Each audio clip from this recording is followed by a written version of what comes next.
At time of recording this episode, it's been about a day and a half since since Liverpool officially announced that they were dismissing Arne Slot from his head coach position. And I thought it would be a really good time for us to say hello. This is the Liverpool Are Magic podcast coming in to give you some, I don't know, balanced kind of views on Liverpool, not too crazy on the spectrum of fandom, and especially on this space anyway. I'm Charlie Sadiva. I'm joined by the brilliant Kulbir man. How are you, Kul?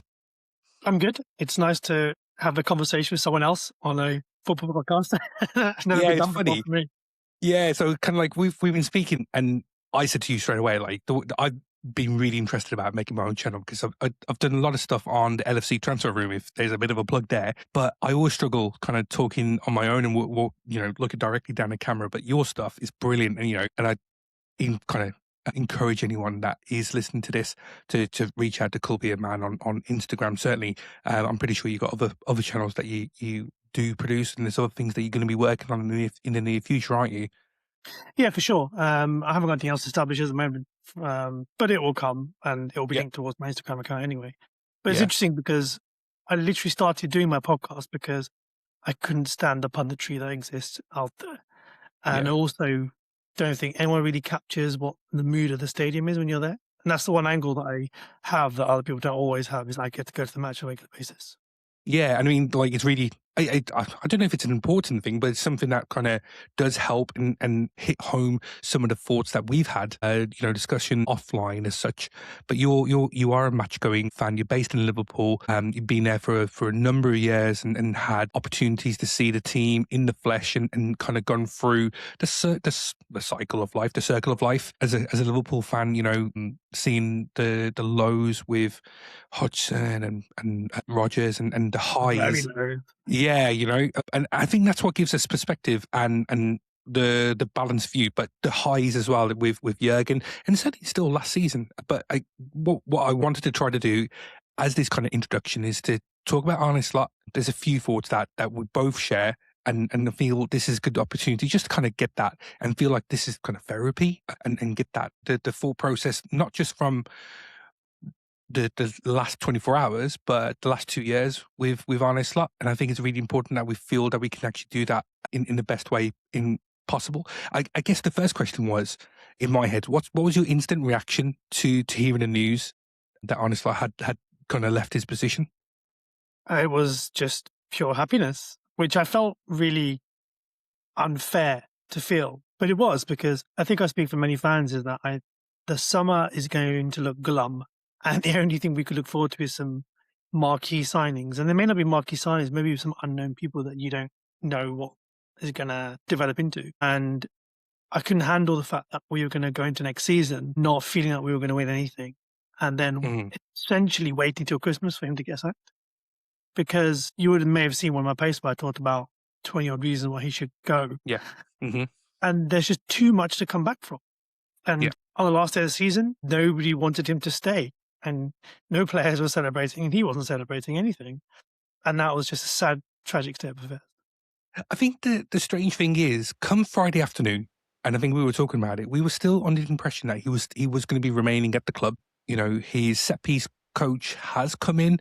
I don't know if that's officially on the books, but the talk of that happening kind of indicated that he was still coming in. I mean, my instant reaction, it was pure shock. Though I shared this kind of the sentiment at a human level, as a Liverpool level, because I think it's the right thing to do, because it's just, and we'll go into the reasons why.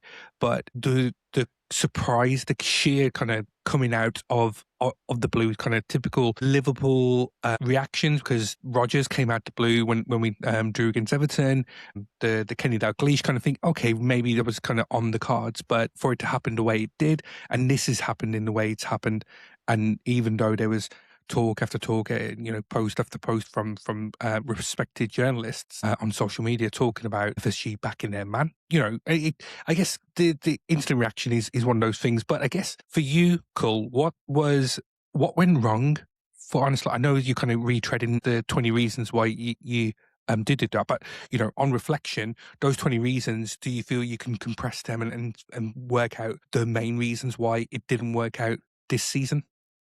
Yeah, I feel that what he was trying to do in the beginning of the season never really came to fruition. So he was trying a new formation, he was trying some new tactics, he was trying to Mm, have wing backs bomb forwards. But then he just had lots of injuries. And he had lots of injuries, and the players playing in the right back positions weren't able to do that job anymore. So in the end, ended up playing with midfielders in the right back position, which yeah, is the thing I constantly talked about, is playing Szoboszlai as right back. And then when you're using those players in the wrong positions, you can't then do the formation you want to. And so what happened was he was just reverting back to the 4-3-3 he played in the season before. yeah, And in all this situation, he never got a chance for Wirtz to really be integrated into the team. Or I'm assuming he was an integral figure in his new formation, because yeah, that's why he came to the club, according to his interview. So if you're trying to use Wirtz and you're not using Wirtz, and then you've got Mo, who's massively underperforming, together with the hmm, defence, and also sadly McAllister. I don't like yeah, saying negative things about players because yeah, I love them, but actually they underperformed. So you had trying new information which you couldn't do. You had new players coming in that you couldn't embed because also they were injured, and then you had the old players who weren't performing. So hmm, essentially, it was all just falling apart, and we were just trying to get some results together with the odd good performances. And as I described it a couple of times, that I just felt like if we were better than a team, man for yeah, man, we'd win. But if we yeah, were playing anyone else equal to us or who were better than us, we were never going to win. And that's kind yeah. of how results went the whole season. Exactly. You look at the results, and certainly away from home against the top 6 or top 10, we were absolutely woeful. And for a club at the level of Liverpool, the stature that we have and should have going forward, we should be playing and getting better results. I think for me, 3 things is just coming back on what you said about the formation. It seems like there was lack of planning, adequate planning from either Slot or Richard Hughes in terms of the balance of the team. Now, who do you blame? Now, I guess maybe coming out of this isn't just on a Slot. His sacking isn't just on him. It's probably a reflection of one of the players, but also Richard Hughes and Michael Edwards. And there's potentially something there that we should be discussing, and I'm sure it will be at some point if this summer doesn't go as well as what it needs to be. So the planning was always a problem. So what's the plan for the team going forward? The second thing I think for me is over the course of the season, though it may have been a problem getting the right players to be playing, to be made available, etc. The lack of tactical coaching has always been a problem, because you would expect coaches at the very highest level to be able to implement their ideas, and you get an indication, even as a fan from afar, or neutral fans or commentators, etc. They get a feeling as to what this team is about, and you could not tell me what this team are about, right? And that was what I struggled with. And then there was a third thing, and it just the sheer inability of players to understand tactics, the coaching, and the fitness has always been a problem. So we have months and months and months of Isak being unfit now. That has led to him not being available, and when he does push, he gets injured instantly. And other players of that kind of the same ilk, Frimpong getting injured straight away when he's trying to make a name for himself in this lineup, and what position is he playing on? So it comes back to the planning stage, and what do you do? It's all kind of going round and round and roundabouts. But yeah, that was all my problem. Those are 3 main things. I'm sure there's lots of other things. So I don't know, what do you think about the planning, the tactics, the coaching, etc.? Is that just, has that I kind of bore when you've been in the ground? You cannot tell what our attacking strategy is, No. because you can't tell if we want to play with a proper 9, which you have to assume is what Isak is, because Ekatike is not quite an out-and-out 9, Yeah. which is probably why he scored goals. That's why he linked up the Wirtz quite. But we were still relying on Gakpo and Mo or Ngumoa to do some magic. But unless it did magic, there was no basic strategy that worked. There's no crosses into the box. There was no trying to get round the last man. None of that stuff existed. You could not tell any regular patterns that existed because they didn't exist. Yeah. And that would imply they were not trained. And that's Mhm. what I could not understand. So last year I used to describe the league and the matches we had as like, we were a slow crushing team. It Yeah. was a pressing team. What you found in the first half, we were like, okay, not bad. In the second half, we'd really kind of then knuckle down and could press the other team, and then we'd score a win, or we'd already be ahead, and we would just then battle down and just make sure no one could score a goal. So it was almost like an orchestra building up and slowly hitting this kind of height and then just slowing down. Whereas this was just nonsense. There was no strategy. We would just go for one goal, and then we tried to just defend, and we'd fail because our defense wasn't strong enough, and that would mean that we were then fragile and mentally weak. And that started from the first day of the season against Bournemouth, Yeah. which is the real kind of tragedy of the whole thing. And you look back to that now, you realize that problem's there after the summer, and that was his first summer with the team. Yep. I was really concerned after the Community Shield game against Palace and how we felt really, really open, and we shouldn't be losing to, with all due respect to Palace, with it's the first game of the season as such, and certainly after the tragedy of Diogo Jota passing on, and then the failed transfers or the strategy. I think those kind of culminate and build up to something that really doesn't give you a environment that allows to really succeed. We didn't replace Luis Diaz adequately. Whatever thought process was behind that, I just don't understand. Even if you're thinking Rio is going to be coming in and he's going to be kind of pushed forward, he isn't. He shouldn't be pushed into the first team where he No, is. definitely not. And I guess we've seen this throughout the season. As season's gone on, the fans have just been calling for Rio to come onto the pitch, and because he makes things happen. And then on the opposite side, in the right back position, did we really replace Trent in that respect as well? So those two pivotal players, they weren't replaced, or they were replaced, but it didn't work out because of injuries or lack of bodies, etc. So again, Trent was irreplaceable though, wasn't he? And I never really appreciated him until I realized he was gone, because he was not great defending, right? Yeah. But that was never a massive issue. What was the issue is that he could get the ball out from the defense when they were pressing hard, really calmly, really well controlled. And it wasn't like the ball's going to Mo all the time, but he could play through balls to Mo, and then Mo would off and then do something else. He never got a lot of assists. You look at his assists, they weren't like huge numbers every season, but what he did is he could do a crossfield ball, he could get the ball into midfield, and then he could start an attack out of nothing, out of like the attacking team just coming towards him, drawing forward. You then break the lines with the pass. And that is something that we missed. And I realized because they passed their keeper, then the keeper had to distribute it, but Trent could do that. And I never realized that's what we have for so many years. I would always just give Trent abuse. That's all I no. I'm a massive fan of Trent, the footballer, but the person, I'm not unsure of whether there's kind of influence from others that make him the person that he is, and whether that is the right thing is what for he is, him. right? He's just he's a quiet, reserved lad who hasn't got a lot of friends. Is only with his family, and he doesn't know how to handle people. He doesn't have the emotional intelligence, and it did upset me a lot when he walked around the end of last season with his niece, little baby, and I don't know if that was he did that on purpose, that as a shield. But then people were just like running up to the bollards and just going, "You're a rat! You're a rat!" Yeah. And I just felt so sorry for him because he just was walking around just applauding with a baby in his hands, and I was like, "You don't deserve this," and he didn't deserve it. No, he doesn't. He doesn't. He's a fabulous footballer. If he was still here this season, who knows what could have happened and probably should have happened. He probably would be in a World Cup squad playing, probably maybe starting for England. But those are those sliding doors moments when it comes to Trent, and certainly those things happen for a reason. So let's go back. Let's not talk about the negativity around Arne Slot and the tactics and what happened in the summer, but those things that happened right for that first season.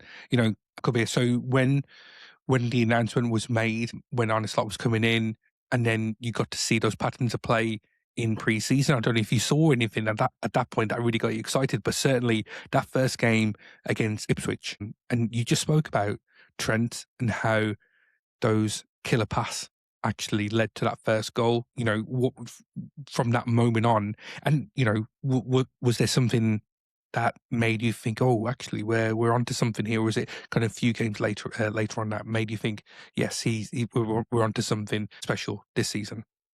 It was Gravenberch at number 6. Yeah, the single most important decision, because Ryan was just this kid that wasn't a great attacking player when he's all out attack as like a 10. And he'd come on every now and again, and Klopp never really was impressed with him. So we never got to play for him. But then playing him as a 6 was a genius decision, because one, he received the ball, he's brilliant at shielding and passing it forwards. And secondly, he was there at the right place at the right time quite often. So his football knowledge was really good. And I don't think he's been that bad this season either. A lot of people have kind of given him some stick about it, but he's always had Yeah, solid games because that's what number 6 is supposed to do. It's just yeah. you can't do it by yourself. Yeah. No, so I think again that sliding doors moment. What would have happened had Liverpool signed Zubimendi?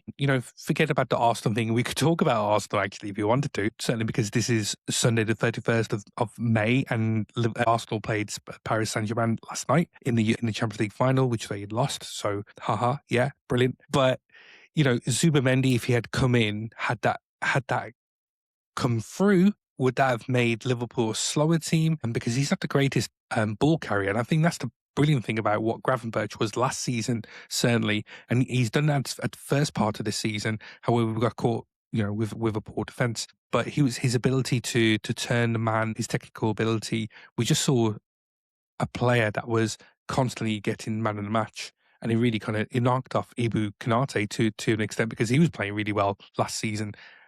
But yeah, I think it was a perfect storm of a team with everything that was happening. It was not much tweaking. You got to remember, he never had much of a summer to train either. So this is what the most alarming thing was. In the first summer, he didn't really get a chance to play everybody. There wasn't a holiday. And when he came, they started and he had a few tweaks. So they just carried on doing what they were always doing. They never changed formation, which is where the problem lies in the following summer when you bought loads of new players. You sold a lot of your squad, a lot of your squad players. And then you're left with a structure that doesn't really exist or has been practiced. So it was just nothing. You couldn't see what he wanted to do, and every time you did, it kind of worked and it kind of didn't work because players underperformed. So he almost, looking back now, he almost had no chance. And I wanted to give him that chance. That's the reason why I started this podcast, is because I was upset when we booed our manager. I haven't really seen us ever boo our manager before, and that was remarkable. Getting back to the Zubimendi thing, Zubimendi is the reason why Arsenal picked up so many balls in the midfield. Like, very rarely did that ball get passed into the defence because Mendy was always at the right place at the right time. Because they always had like Rice, Odegaard, and they had, what's his name? The player who played for Chelsea was with them as well before he got sold. But Zubimendi came in, was a proper 6, but also a very calm player. And so that's the reason why there was so solid in defence. And you saw that even yesterday. Like, he's a really good player. And obviously we hate him because he should have come to us. He loves mountains, supposedly. So if we ever did that PowerPoint of some mountains, or of Liverpool mountains, or where I live in Worcester, so there's mountains, the Malvern Hills, I could do something. We should have done that last season. But yeah, another player that was really, really monumental, if you want to talk about it. Probably the best player in the league, or the best midfielder in the world. Oh, sorry, in Europe at that point. McAllister. It's probably a big shout, being the best player in Europe, but certainly in England, best midfielder in England at that time. McAllister was brilliant last season, and the fall off, that's a big issue, and something that's kind of upset me more as we've seen it, because it just doesn't seem like he's been able to get fit throughout the whole season. And what's the problem there? He only had a few games, a few weeks. One was you're playing that terrible team in the Champions League, where he scored a couple of goals. He had like a run of 5-6 matches where he had a lot of interceptions, a lot of good tackles, and that was the only time period in the whole year he played well, because he was injured last year, right? And we won the league. He didn't play again the rest of the season. That's it. Yeah. So it was injuries, and then when he was back for fitness, he wasn't performing. I don't know if it's a coincidence that he became a dad, because I think Ibu also became a dad? Ibu lost his father. Yeah. But I think having a child... Curtis became a dad, didn't he? And he became suddenly Andre Pirlo for a few weeks. It's a balance. And I think the real problem is, whatever the tactics are, whatever the injuries are, if you don't have like the inspiration and the ability to motivate your players to keep them consistently playing, whatever the formation, then you're not going to win. And I think that's what we really saw was lacking with Arne Slot. And you didn't want to think it, because you know the Dutch managers are not of that type. You know the Dutch national team. I read the Ruud Gullit autobiography recently, and it's remarkable about how Dutch football is obsessed with like one formation, and they will not budge. And they are focused on Cruyff, and that legacy is almost impossible to flip. And I think that's what we're seeing. And so what we've got is a management, and you've seen it with Ten Hag as well, you've seen it with other Dutch managers, they are not able to manage players. They are stuck to a particular formation. Yeah, this system. Yeah, they're so solely focused on the system, and they need to have the system right. So the environment needs to be at the optimum. And you've probably worked in similar situations there, Kulbir, in the line of work that you do. You need to have a great team to be able to do the work that you do, because without that focus, or distraction, should I say, it can have potential, work. Let's talk about the next point, and what we do going forward, as Liverpool, and the new person coming in. And so the first thing is new head coach. I've put a question mark there. And the reason why I said that is when we first appointed Arne Slot was because the title that he was given compared to Jurgen Klopp, the previous manager, the manager. Now, there's a difference between a manager and a head coach. Now, if you were the next person that would be taking over Liverpool, the first team, how important is it that you have a little bit more control than what just the head coach gives you, or is it kind of still sticking Well, with that? this is the interesting thing, right? Because Klopp was, forced out, or he was encouraged to leave because they brought Edwards back with Hughes. Because Edwards was obviously with him before. Edwards left because Klopp was there, because Klopp didn't want to relinquish any control. So the club Hmm. model then changed to more business model, and he wanted a second club in Europe somewhere. Yeah. What Edwards wanted, and he hasn't got that. So he threatened to also leave. So then you have the situation where you've got Edwards and Hughes and Slot who are not progressing. And that meant that if one person is removed, i.e. Slot, then the whole system is potentially failing. Hmm. So now you're going to have to bring a coach in, because Edwards and Hughes haven't gone anywhere. We haven't gone, Slot's gone. Unless Edwards and Hughes are gone the next few days, which they could do, then we're going to Yeah. get back to having a manager, which I think is the better model, because all the precedents work for having a manager. Yeah. Look at Chelsea, the problems they have having coaches. And that's a huge problem they have. That Reece James isn't even injured. He's Yeah. just been told by their physio staff he can only play 60 minutes, even Yeah. if the manager thinks they can play 90. So Hmm. they have this kind of limitations in place. However, if you do get a manager like Ariola, who is playing with limited players, who has a team stripped every summer because people want to buy these best players, you're then having to work with players that you don't necessarily get to pick, or players aren't very good and you have to get the most out of them. Yeah. So it doesn't matter. It only matters if you've got a big name manager who's got to come in Hmm. and he wants his own players. That's where it's the problem. But if you've got a manager who's like mid-table, lower table, who's doing the best that they can with the players they got, then you should be okay, because you'll get better players. You just have to make sure you manage those players really well. Yeah. And if they're going to stay Hughes and Edwards, this is the only chance they've got, because they can't fail again, because this club can't decline any further. Because we expected this team to be winning a league again this year. We expected great things this year. We never Yeah. expected this decline so rapidly. And as twice now, we won a league, expected to then go into the next Yeah. era. And Klopp did have an era. It's just pep stopped him. Yeah. But now we acknowledge that era. But Slot didn't get a chance to do that. And so we don't want to be in a situation now where we are just declining further. We now need to just bring some stability back. Hmm. Yeah. No. So, I mean, I'm pretty sure that we agree on the top pick. And again, just coming back to last night, I would absolutely love, I would move heaven and earth, mountains, whatever that Luis Enrique would need to be convinced to move to Liverpool. I would absolutely love that. But the likelihood is that he would stay at PSG. It's a project that he really likes, it appears, and it's suited his family, etc. But, I'm guessing you would think the same there. Cool. Yeah, because look what he's done to PSG. He's Yeah. taken PSG from being a team of Galacticos, like the old style Madrid, to Yeah. actually being a team of people who play for each other. And that is one Yeah. of the things. There's a leaked video of him coaching Mbappe, talking about how he has to fight for his team and he has to defend. Yeah. And that never happened. So he's brought PSG, who spent all the money in the world to win that Champions League. And finally he did it with not all the greatest player in the world, but with a team that play for each other, which Yeah. is where the beauty of his system exists. Okay, so his ownership is owned by a country, right? PSG, like sport washing, whatever you want to say. Yeah. But they have a beautiful style of football, they have a passionate style of football, and it's creative. And now creative football always wins over defensive football, because creative football, you will score goals from nowhere because of ingenious moments, right? The example I always think of was it Forest that we drew 3-0 away? I don't know the name of the ginger kid was who scored that ridiculous goal from outside the box. And that was just, Oh, no, it was Fulham, wasn't it? well, that's the one. And it was like, how's he scored this goal? Yeah. Because no matter how well you defend, that goal's always going in.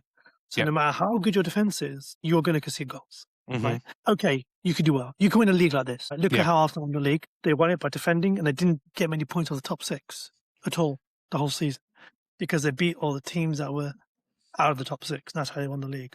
And also, teams like Liverpool and Man City were unable to stop them.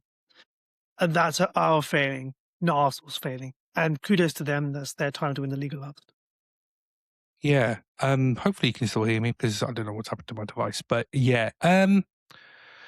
So yeah. So in terms of if it isn't Luis Enrique, I think the front runner has been Adoni Iriola. You know, how do you Yeah. feel about him coming in? And you know, you've spoken about a mid-table manager, and he's probably a little bit better than just a mid-table manager. But actually coming in, how do you feel he can actually do with this team?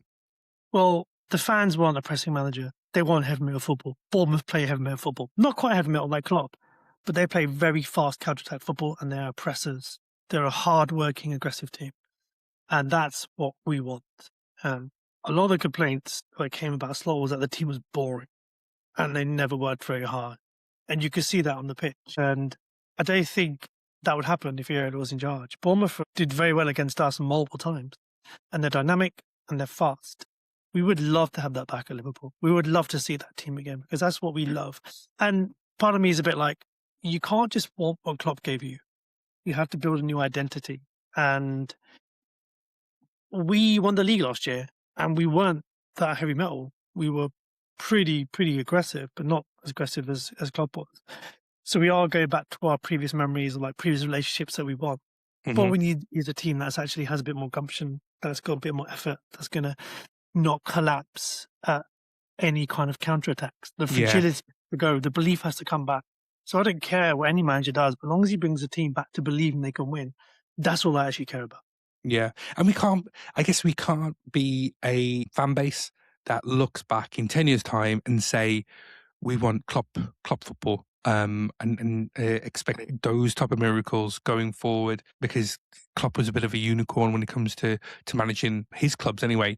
But you know, if we're talking about Luis Enrique, maybe the closest that we have to him and his style and who's available is Iriola. And again, he's taken a team, you know, Bournemouth, with all due respect, and the players that they've lost, certainly over the last 2 years, you know, going into each season, like you said, having a team stripped and had a back five essentially taken away from him, and still have one of the longest unbeaten records in Europe. You know, the last time that they lost a game, we've lost 10 games, and I think that's a crazy stat. That's an absolutely crazy stat that I heard earlier today, and I think that just speaks volumes as to what type of personality he has. And I've been watching a lot of his coaching videos. There's an excellent one around Basque managers and how it's on Sky Sports. I'll maybe try to share it, but there's a really excellent video that he was talking about how the Basque teams operate, and it's an excellent mindset that he has and how he's able to communicate. And I think that's one of the key things that we need, is someone that's actually able to communicate, not just to us fans, but actually to the players. And I think that was what was lost this season. But in terms of tactics as well, is it close to the heavy metal football that you would want? Is it a little bit too chaotic? Is there something that we could do, hopefully with the better players that he would have here at Liverpool compared to what he has at Bournemouth? Would he have that control to allow him to perfect it? Well, it's his chance, isn't it? Now, that's always a risk when you bring someone in who's done well somewhere else. But he has to grasp that as best you can, and you have to give him support for that. The players he's going to have, that's the question, isn't it? Like, we know today that Ibu's going to go. So question is Mo definitely going to go? Well, he is, but I don't know if any other discussions have been had. And Curtis Jones, he's leaving because he hates Slot. There's no doubt about that. Yeah. So he doesn't want to leave Liverpool. So if he's got a new manager, he'll stay, unless it's Hughes and Edwards that don't like him. That could be the other aspect. But we'll have to see. These are unknown questions. We do not know how Iraola is going to handle a squad. We do not know how he's going to handle the individual players. And now he may come out and be brilliant. I heard he's a bit firm and a bit aggressive. Was it Semenyo was saying about how there's no days off? Yeah. And maybe Players that's what aren't we used to need. that because they have a couple of days off a week. Yeah, well, they're probably playing 2 days a week, and that's it. The rest of it, they're on holidays, it seems. But yeah, that's a really interesting one. You know, we're talking about trying to keep Salah, keep Jones. Obviously, Konate's going to be going. But in terms of players that we need, and there's a lot of surgery, unfortunately, that we need in this team. It's not just a case of we're just one piece, the final piece. Unfortunately, we need midfielders, defenders, attackers. But you know, what's the key areas do you feel that we can address? And I don't want to talk about names, but you know, areas that really concern you. Every area, right? You got to have Yeah, the that's it. Ekitike and Isak are going to be the kind of number 9 players, right? Hmm. And you have to hope we've got some wingers that are going to play. And we've already got Ngamo Gakpo. So we need someone on the right side, that's for sure. We've already got some defenders. We've already got Jeremy Jacquet and our Italian, Leone. who Yep. look promising to work with Virgil. We do need a fourth, so I'm hoping Joe isn't going to go. And Yeah. then you're right, left back's already there. So actually, you're going to need to make sure you have another defender. They're going to keep Allison as well, which is, I think, very Massive important. news. Yeah, absolutely. So if Allison stays, there's been talk about Mamardashvili. He feels that he may want to get another loan move. Right? Is he the right type of player, goalkeeper that we need? I think he's a good shot stopper, but not potentially great with his feet, and we can't seem to pass to his left foot for whatever reason. So we just need a right foot to keep it because it just confuses everybody. You know, Virgil keeps passing to his right foot. You know, whoever, I don't know, understand that why. Very silly. Also, his distribution is very poor. Yeah, I don't think it's as good. No. Right back. Sorry, go for it. He's a good shot stopper. Yeah. That's really. And, we've seen he'll that. be a good player. He's a good leader, but he's not a chance to really lead in that team. Yeah. Right back has to be, well, I mean, if it's not Bradley or Frimpong, it depends because Frimpong's playing up right wing as well. So yeah, we need another right back then. Stands to reason, right? Yeah, so I mean, the news that we're hearing around Conor Bradley is that the injury is a little bit worse than we actually expected and first feared. So he could be out for long, and you can't really go into a season without an established right back. And there's been no confidence in Jeremy Frimpong being the right back for Liverpool under a Slot, but maybe the new manager, you know, he has kind of previous. So I'm being assumptuous with Areola coming in. And if he does come in, he has worked marvels with Kirkes and made him the player that he is. Can he do the same with Frimpong? And if he stays fit? How often did he play right back this year? Not very often. He was playing up front too much. Yeah. So if you want Frimpong to be a defender, he's a pretty good defender. So if you make him less likely to take players on or do lots of sprints, and you have a right winger, then he could do that job better. So you kind of then mitigate that. You can then make him into a better right back. And he could play that. We know we could play that position because he did it in Germany. So. Yeah. And then I guess the midfield's big for me because without a functional midfield, it doesn't really make the attack pair. The way I described it to friends, you know, I think we're body short quality anyway. Certainly, number 6, is that something that really interests you, or are you happy with the options? Number 6 for a while, have we? We've had Ryan playing as a 6, but we haven't had a proper 6 since Fabinho was a good form. So, you'd like to say you want a proper 6. You think Ryan could play a better number 8. He could play with Macassar play in a better way. That's the most likely position he should play. So, a 6 would be good, but I just don't think there's many that exist. Yeah. I mean, Adam Morton, he's not going to England, so we could work on that if that's a player that we feel that we want to get. And I think that comes back to the point, you know, very, very early on in this conversation around Trent and that ability to pass through the lines and break defences. Adam Morton does have that in his locker, so maybe there's a little bit there. Morton. Morton was. I think Morton's so underrated. Yeah, no. I don't know if there's a buyback, but he certainly, he was sold to Lyon, but it would make sense for him to come. And I think there's other players, certainly from the lower ends of the league. You know, Wolves players that I would really, really like to come in. But Gomez was a chap we wanted to get from River. Was it River Plate or Flamengo? Yeah. And Alan, not Alan. Andre. Andre. Yeah. Yeah, he was another player that we were heavily linked with. He'd be a good player, even just to bolster the ranks and relatively cheap. If we want to concentrate on other areas, I think. Because you probably need squad players as well, probably more so than main players. Apart from right wing is the key person we definitely need. We need some. Yeah. Staying would be useful for us. Yeah, Yeah. But look at our midfield, right? You've got Ryan, who's a 6 or 8. You've got McAllister, who essentially wants to be a 10 but plays as an 8. You've got Szoboszlai, who's essentially a 10 but can't really pass past the lines, right? But he's an amazing player otherwise. Yeah. You've got Curtis Jones is now becoming realistically an 8 to a 10. So you've got all these players that kind of can do different roles, but they can't replay it well together when they could last year. Yeah. That's what blows my mind. Yeah, no, and I think it comes down to what you was talking about before, is the discipline with Ryan Gravenberch, because he was able to stay back. If he stays back in that number 6 and is really focused on performing that role within the team, it allows others to excel. And I think that's you don't possibly... think the Slot just wants a team of midfielders that can play in every single position? Yeah. Yeah, and I think that's a very Dutch thing, isn't it? Because they just want 11 players that play the same position, or are able to play any position at any time. It's very much the Cruyff mentality. So then we come to attackers, and if we probably discount Ekitike for the season, I'd say probably for the season, because the Achilles is such a bad one, you know, in relative terms for footballers. The confidence, if he does come back at, you know, January, February next year. Is that what they're saying? Yeah, I think so. And that's the severity of Achilles ruptures. It takes so long for it to heal. And then at that point, you know, I was listening to a podcast today, and they were talking about Eze, and Eze had a similar injury. When he was playing for Crystal Palace, he comes back and he has 10 games to get up to speed.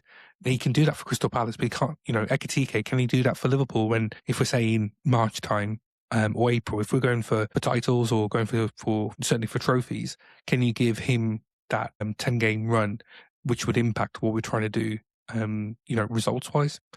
It's a difficult situation. So do we count Ekitike as an option? And if not, do you have to consider buying an extra player for the attack?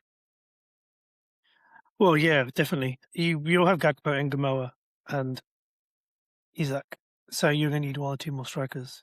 Yeah. That's going to be a big problem. So who knows who we're going to guess? Yeah. Key thing is the system, isn't it? Because that determines what sort of players you need. Yeah, no, I agree. And so I'm kind of want to end this first episode with just a question about us as Liverpool fans, and I think it's really important because, especially as you know full well, going to matches on a regular basis, the booing that occurred throughout parts of the last season upset you, and it has upset a lot of others. You know, rightly or wrongly, you know, if you're a paying member of the public, you have a voice and you can voice it the way you do. But the Liverpool way, what we've spoken about for decades as a fan base, is to act in a proper way, in a dignified way. You know, as fans going into next season, what is our responsibilities for the next manager? Support the players and the manager. It's simple, because as soon as you, as a group of fans, start to groan and moan and show your anxieties to the pitch, the players feel that. And I made this point a long time ago, is that in Champions League, we are die hard and support our team, and that galvanizes the team. The converse also works. If we are nervous, the players feel that and their mood will lower. And that is a real thing. Like, people need to understand that people talk about Anfield being the best place they've ever played. But if we're booing our team, why would anyone ever say that? Yeah. That's what really upset me. It happened last year with booed Trent. I've never seen us boo anybody. We booed Trent when that happened. And then after that was when the Slot got booed. And I wasn't happy with that. But that was the level of discontent that existed. And as much as I don't boo, I can't blame the fans for doing that, because when you go there, it's so difficult to watch. And the expectation is so high. And we do have this privilege. Liverpool have this privilege that we think we should always be winning the league. But there are many teams out there, many fans out there, better fans than us, have teams that don't win any silverware. And they are there week in, week out supporting their team. So sometimes I think we need to kind of readapt, but we'll always be considered the greatest team in English football. Yeah. Because of our numbers, because of our history, because of our managers, because of all the players that we've had. And I think that's something that you almost cannot shake. We are like the Madristas. There's no way that we're going to not. So we have those expectations, and the club needs to understand that those are our expectations. And so it has to be almost two-way. Absolutely agree. I'm with you. So the next manager comes in.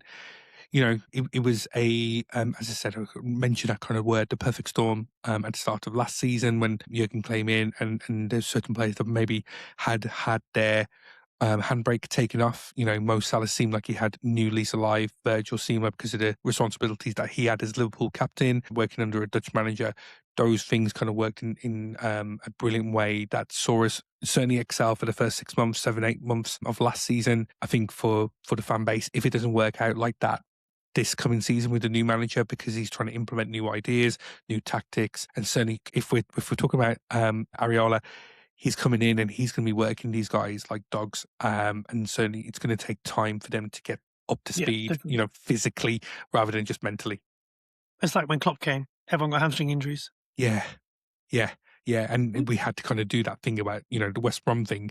Kind of, we got bantered at that point, but there was something here that the fans need to stay on board and on side with the team and see it through, because if you're not there for the team, one of the things that we saw this season is as soon as there's one setback, that's it, the team crumble. And I think from a fan base, we were like that as well. So the first sense of any type of setback, we kind of became disgruntled, edgy, etc., etc. We can't do that. Yeah. What we need to do is back the team, back the players, etc. Got to have hope, got to believe. Yeah, absolutely. And on that note, and I think that's quite nice, fitting way that we probably want to end this first episode. Technical difficulties throughout the recording. I'm not too sure what's going to happen, but yeah, we'll get this out as a first episode. If you listen to this, thank you for listening. I hope you enjoyed it. We'll get more content as the summer goes on. My name is Charlie Slot, Kulbir man. Thank you again. We will see you soon. This is Liverpool Magic podcast. Thank you, and up the Reds. Bye.